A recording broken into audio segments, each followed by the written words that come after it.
Leilani explores the North Shore, a Hawaiian story of wonder and connection by Kara Bloom. Mana, the energy that connects us.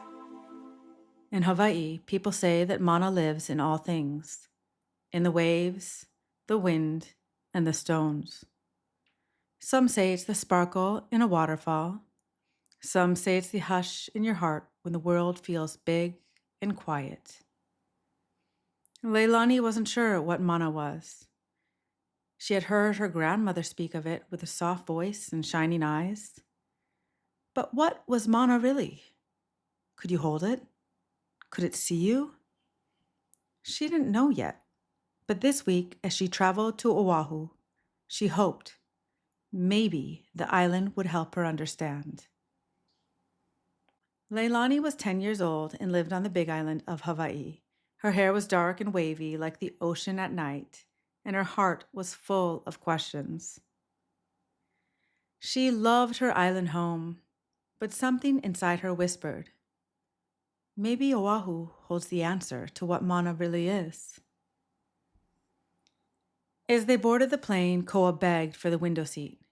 Do you think we'll see whales? Or maybe a volcano from the sky? Maybe, said Leilani, buckling her seatbelt. Her fingers brushed the small eke tied to her waist, a soft cloth pouch her grandmother had sewn. Inside were treasures, a tiny notebook, a pressed flower from her birthday lei, and a question written on a scrap of paper. What is mana? Out the window, the sky shimmered. A great black-winged bird soared beside the plane. The Iwa bird, their mom said. Some say it's sent by Kaiona, the goddess who helps people when they're lost. The Iwa watches travelers, especially the ones who are listening. Leilani leaned close to Koa, her hand resting on her eke. She was listening. They drove north to Haleʻiwa, a town full of teal shops, old surfboards, and bright painted walls. It looked like it had grown right out of the land. Leilani paused. She could feel something hum beneath her feet. Could mana live in a place this colorful and alive? After wandering the streets and shops, Mom said they deserved a treat. Shave ice it is. Leilani chose strawberry and mango, with a snow cap of sweet condensed milk. Koa picked rainbow, of course. Strawberry, lemon, and bright blue pineapple. Outside Matsumoto's, an old uncle pointed to the sky. That's the Iwa, he said. It follows those with good mana. Leilani looked up.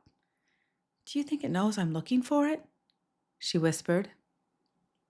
They sat on a bench, cones melting in the sun, Koa's tongue turning blue. A bag of kakimochi rustled between them. The Iwa bird soared high above. Koa stuck out his tongue and grinned. I bet the Iwa bird likes rainbow shave ice. The Iwa bird soared high above. Later, they arrived at Waimea Bay. Koa ran ahead. Leilani stood still, staring at the black rock that jutted out of the ocean. Waves crashed like distant drums. People call that the jumping rock, said Mom.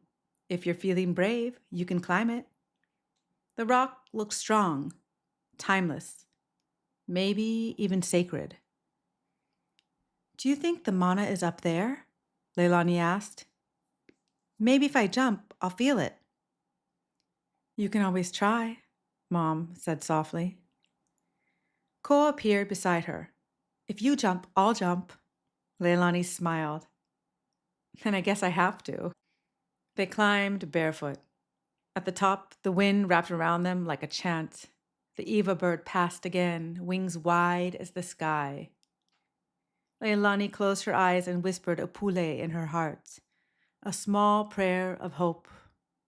Then she squeezed Koa's hand and jumped.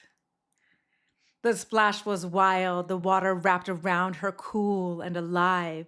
She surfaced laughing. But inside, she still wondered, was that mana? I'm not sure. That afternoon, they explored Waimea Valley. Tall trees arched above them, blossoms trembled in the wind. This whole area is part of an ahupua'a, Mom explained, a land section that runs from the mountains all the way to the sea. Leilani stopped walking. Why? So families could live off the land in balance. They grew food, caught fish, and cared for the forest, each part feeding the other. That's how Hawaiian communities lived in harmony. Leilani nodded. That sounds like mana. It is, Mom said. It's connection, responsibility, and respect. They followed a stream past a heiau, an ancient stone platform where people once prayed and left offerings. Leilani slowed and bowed her head. I heard that if you take a rock from a heiau, you get bad luck, she whispered. You're right, Mom said. It's sacred. Some places ask to be left as they are. Leilani didn't touch a thing, but something inside her felt steady, like the stones were watching and approving. The trail led to a waterfall. They sat on warm rocks and dipped their toes in the water. Leilani closed her eyes. The wind rustled gently. Birds sang high in the trees. The waterfall roared and whispered all at once. Koa tossed a pebble and watched the ripples. I think the water is singing. And there, in the stillness, she felt it. I think mana lives here, she said softly. On the way back, something shimmered beneath a fern. Leilani knelt and uncovered a smooth stone, pale, round, with a perfect swirl at its center. As she picked it up, her eke warmed against her side. The swirl inside the stone caught the light and glowed faintly. It's beautiful, Mom said. That might be a pohaku mana, a stone of meaning. Some say the land offers them to those who are ready. But are we allowed to keep it? Leilani asked. We're outside of the heiau, Mom said, and you asked first. That matters. Leilani held the stone close. In her heart, she whispered, Mahalo, thank you. That night, in their little cottage, Leilani placed the stone gently in her eke. Koa was already asleep, his breathing slow and sweet. Leilani held the stone close and whispered into the quiet. I thought mana would be loud, like a splash from the rock. But maybe it's the way the valley listened. Maybe it's how the land feels when you stop and say thank you. Mahalo. She looked out the window. The Eva bird soared across the moonlit sky. Silent, sure. And Leilani smiled because she finally knew. Mana wasn't something you could grab. It was something you feel when you remember that you belong to the land and it belongs to you.